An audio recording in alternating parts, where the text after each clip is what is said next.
Bonjour et bienvenue dans une nouvelle vidéo de cybersécurité d'après le blog Cocomelon. Donc ici on va voir comment faire une évasion des logiciels pour évader certains antivirus VM à partir d'une technique de anti-débugage qui utilise le flag NT Global Flag en C++. Donc bonjour passionnés de cybersécurité et de hacker blanc. Donc cet article est le résultat des propres recherches de Cocomelon sur une astuce de anti-débugage intéressante pour vérifier le NT Global Flag. En fait, il pourra voir si on essaye de le débugger ou pas. Ça peut servir pour savoir comment le ransomware fonctionne ou certains moteurs d'antivirus utilisent aussi ces techniques-là pour voir comment fonctionnent les virus ou les malwares.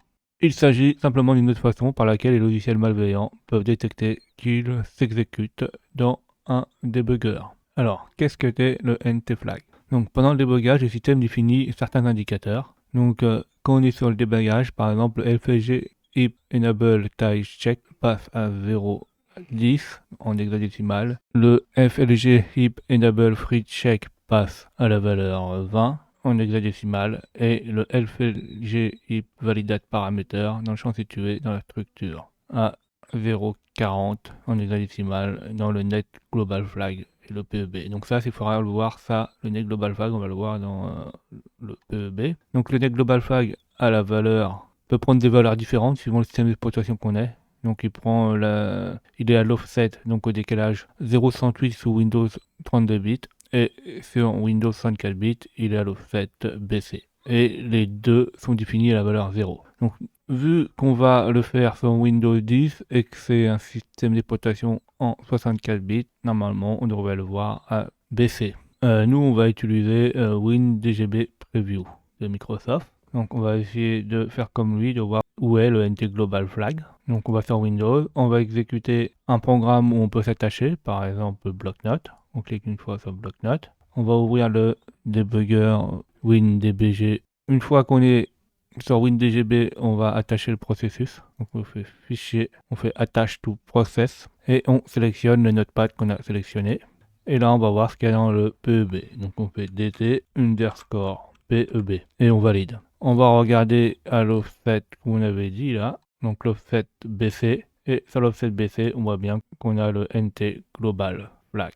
Là, on va faire un exemple pratique. Donc, on va faire un proof of concept qui va nous montrer que on peut l'utiliser comme anti-débugage. Donc là, on a le code source. Je vais vous l'expliquer. Donc là, on a le code source. Là, on a les différents flags qui sont détectés si on a le débugage. Donc, on fait des définitions sur certaines valeurs. On dit que par exemple, le FLG Heap Enable Type Check, il faut bien qu'il soit à la valeur 10. Pareil pour le Heap Enable Check, donc le free, il faut qu'il soit à la valeur 20 en hexadécimal, 10 en hexadécimal, et le LFG Heap Validate Parameters, il faut qu'il soit à la valeur 40 en hexadécimal pour que ça fonctionne. Donc là, on nous dit que pour que toutes les flags soient en mode débugage, donc flag debugged, il faut que tous les bits soient activés. Donc aussi bien le premier là, le Enable Type Check, le Enable Free Check et le LFG là, le Heap Validate Parameters. Une fois qu'on a toutes ces valeurs là configurées, on récupère les valeurs PEB au bon offset, donc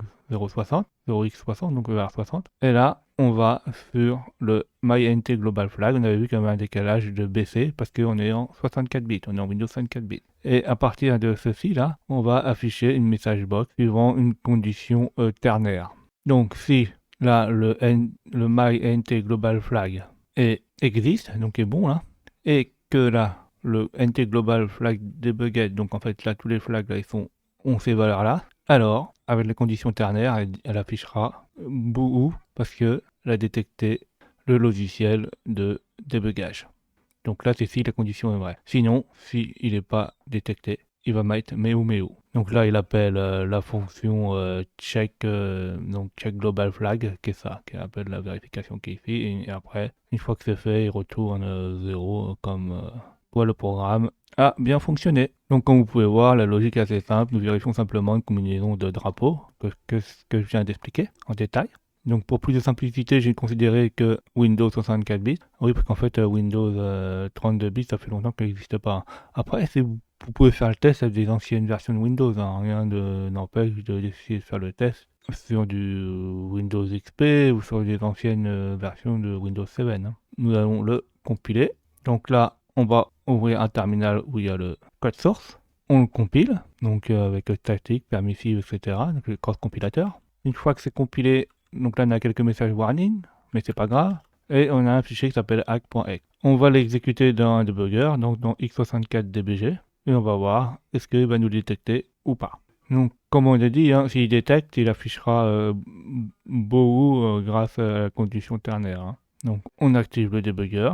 On va ouvrir le fichier qu'on veut débugger. Donc, c'est hack.exe. On fait ouvrir. Et on le déroule là. On l'exécute jusqu'à temps qu'on ait quelque chose qui apparaît sur l'écran, le message box. Donc, on va peut-être appuyer plusieurs fois. Et là, on voit qu'à un certain moment, on a Bohu. Ça veut dire que là, notre debugger a été détecté. Donc là, il montre la même chose. Et après, là, on va l'exécuter, mais sans debugger. Donc là, j'ai le fichier ici. Donc soit on l'exécute dans un shell, soit on fait un double-clic. Donc on va faire un double-clic, ça va être plus simple. Et là, on voit qu'il fait méo méo. Donc ça veut dire qu'il n'a pas détecté de debugger. Donc tout fonctionne parfaitement. Là, on va faire une analyse sur Virus Total. Alors nous, on va avoir un peu plus de cas de détection car depuis Virus Total, les moteurs antivirus se sont améliorés et puis il y en a plus. Hein.